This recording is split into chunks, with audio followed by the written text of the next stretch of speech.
стоярзис ва омадам ки дар шумо процесси выращивании гриби ними сорта хидмон чӣ мегем?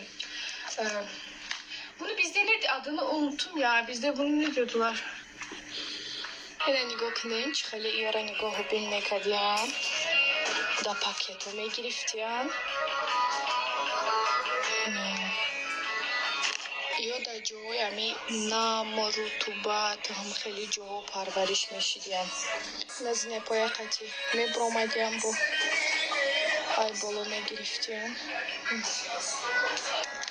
نیخی میگرفتیم کارچه قطی میبریدیم интересно ما یکم برای دیدیم که یورج خیلی نگاه میکنم اینجا دا کارگراشونن